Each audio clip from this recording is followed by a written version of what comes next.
Bom dia, boa tarde ou boa noite, sejam bem-vindos a mais um vídeo do canal. Eu sou Cleiton Mo e hoje eu vou falar sobre água. Mas eu não vou falar só do viés científico não, também vou falar sobre como os povos antigos interagiam com a água. Bem, vamos lá. Primeiro vamos falar sobre como é que os povos antigos consideravam a água, né? Como eles consideravam, quão importante eles achavam.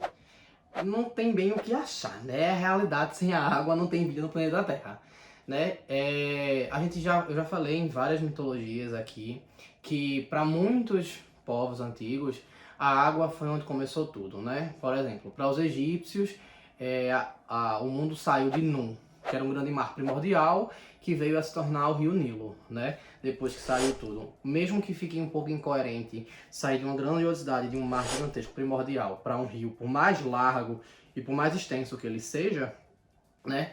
Mas é assim que eles acreditavam. Então eles tinham vamos dar uma intimidade com a água muito boa nesse sentido. Os maias também, né? Os maias, eles acreditavam que o mundo saiu de um mar primordial, onde tinha alguns deuses, como Tepeu, Huracan, Kukulkan, né? E daí fizeram o mundo, e esse mundo estava sempre envolto em água, tinha água para todos os lados. E isso não é diferente para outros povos, por exemplo, os astecas, eles também acreditavam nesse sentido que tinha água por toda parte. Os incas acreditavam que a vida surgiu a partir do lago Titicaca, né, que tinha água e aí emergiu uma terra, e nesse lago tinha o lago Titicaca e dali saindo vida e assim por diante. A gente tem também, como é que diz? Citações disso em vários, por exemplo, a relação que os chineses tinham com a água na mitologia deles fala sobre dilúvio, né? Muito dilúvio acontecia, assim como os incas também falam. Os eslavos, eles também falavam que, como é que diz, que era um grande pedaço de terra e era rodeado todinho de água, né? Também tinha isso. O Akoko, na mitologia japonesa, ele era basicamente quase só de água. E aí é quando Izanagi e Izanami fazem com a lança, né? Amenohashira não. Acho que é o nome da lança agora, não tô lembrado. O nome da lança realmente não lembrado agora não, mas quando eles usam a lança para poder tirar um pouco da terra do fundo e criar o Akoko, né, que é a terra da paz, que, enfim, eles fazem. Então todos eles tinham a noção que, os polinésios também, sobre a água invadir o mar, invadir, enfim. Todos eles tinham noção sobre ter água a toda parte e a vida ter que de alguma forma estar ligada dela, na água. Seja tendo saído da água ou, enfim, depender dela de alguma forma. Eu acabei não falando, mas também os Kaingang também falam de dilúvio, eu já falei num vídeo aqui também a respeito disso, Kaingang aqui no Brasil.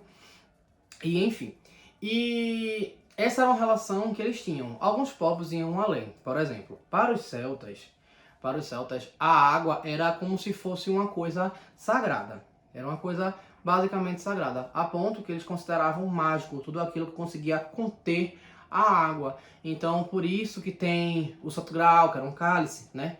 Por quê? Porque ele pegava a água dentro dele, então aquilo ali poderia ser mágico de alguma forma. Caldeirões, para eles eram mágicos. Por quê? Porque eles cozinhavam no caldeirão, então eles acreditavam que a energia da água poderia dar outras coisas. Então, assim, eles tinham uma relação tão próxima com a água que eles tinham uma crença que quando o bebê ele era especial de alguma forma, quando o bebê era especial, se jogava ele na água. Quando encontrava que ele era diferente, ele especial, jogava na água, como se fosse um batismo, né? Só que nesse caso eles jogavam na água e o bebê voltava. Tá entendendo? Que nos primeiros meses de vida, né, se a gente for estimulado, a gente não perde o hábito a capacidade de nadar, porque é uma das poucas coisas que a gente nasce sabendo fazer, né? Então, basicamente os celtas faziam isso eita, o bebê é especial de algum motivo, ele falou mais cedo, ou sei lá, qualquer coisa que eles julgassem fora da curva para eles. Eles jogavam na água e pegava o bebê de volta. Eu imagino a quantidade de bebê que morreu assim, ou se... Enfim, Existem lendas que, por exemplo, fala que o bebê foi jogado na água e aí quando o bebê volta, ele já volta todo assim, ó. Ele já tá aqui, já tá usando magia, já tá fazendo um negócio assim de doido, assim. Existem uns que falam sobre isso. É uma loucura, é uma viagem, mas eu fico pensando, tipo, os bebês. Falam também sobre bebês encontrados em margens de rio, que o bebê boiou pro coisinha e encontraram e criaram aquele bebê. Taliezinho é um exemplo desses, que é um dos bardos mais fantásticos dos celtas. Enfim, eles tinham essa relação, eles acreditavam que a água tinha essa magia, a ponto que, por exemplo, para eles, criaturas que viviam no fundo da água, né, eles eram muito inteligentes, porque a água, eles acreditavam que ela continha memória. Aquele negócio lá de Frozen 2. Não, um negócio sobre a água. Ah, é. A água tem memória. A água que existe na gente já passou por pelo menos 4 humanos ou animais antes da gente. Frozen 2. Tá ligado? A água tem memória? Pronto, aquilo é bem celta. E apesar de que Frozen 2, eu posso falar outro vídeo, é baseado em boa coisa nórdica, né? Inclusive a localidade, mas esse conceito, os celtas tinham esse conceito também de que água tinha memória. Então, peixes, por exemplo, que viviam muito no fundo, em águas geladas e tal, é como se eles absorvessem a inteligência da água. Então, por isso eles como é que diz? Eles eram criaturas mágicas, sabe? Eles acreditavam que eram criaturas mágicas. Existem algumas lendas sobre o peixe que deu inteligência para fulaninho. E assim por diante. Mas sim, e o uso da água, vamos dizer assim, científico? Como é que era? Bem, os egípcios foram um dos primeiros povos relatados a usar a água de forma proficiente, vamos dizer assim. Porque eles desenvolveram alguns sistemas para poder usar a água, para poder retirar as impurezas da água, porque eles acreditavam que basicamente as coisas tinham energia vital. Então eles tiravam aquela energia vital ruim da água, não que matasse a água, vamos dizer assim, mas que tirasse a energia vital da água, a ruim, para poder eles consumirem, porque eles perceberam que a água era veiculação também de doenças, entre outras coisas, então eles acabavam consumindo a água de uma forma que eles tratavam. Então, por isso que na época eles, assim, até hoje eles são considerados que na época deles, eles eram, tipo, os povos mais desenvolvidos em questão de vários pontos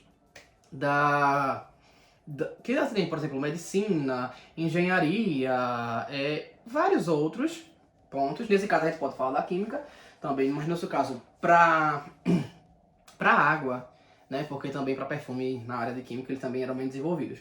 Enfim, então eles tratavam a água para ter o consumo. Eles também usavam para agricultura, enfim, essas coisas. Desviavam os cursos de rios, faziam coisinhas para poder fazer plantações. Outros povos também usavam a água de maneira, vamos dizer assim, inteligente. Nesse caso, eu vou citar um que eu acho assim, bem interessante, que no caso são os astecas.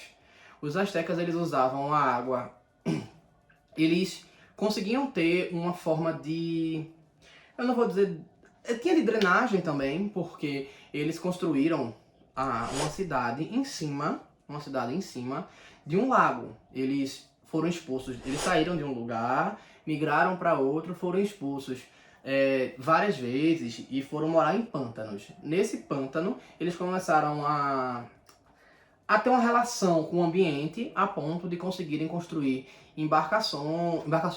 construções dentro da água, né? Então, a cidade que eles ergueram foi construída dentro de um lago. A parte da plantação deles também era, acho que é hidroponia o nome, se eu não me engano, que eles faziam boiando, assim, ficava boiando, eles tinham coisinha, e plantavam em cima, como se fossem barquinhos.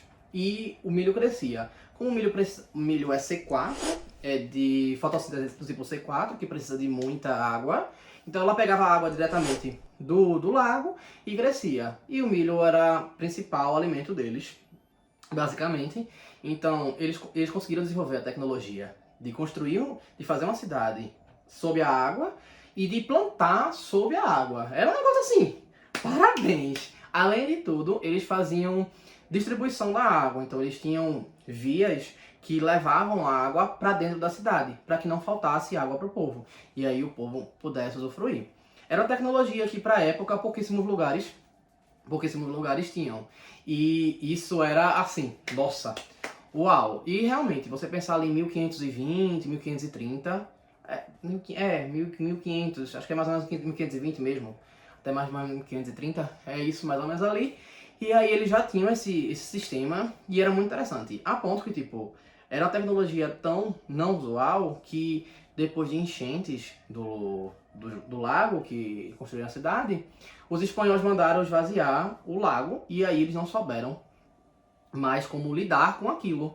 E simplesmente, vamos esvaziar esse lago aqui e acabou-se. E a cidade, ela hoje, né, que é a cidade do México, ela tá afundando porque não foi feito uma contenção. Aquele volume dali da água que se via como se fosse um lençol segurando a cidade, hoje não existe mais e hoje começou a afundar, né?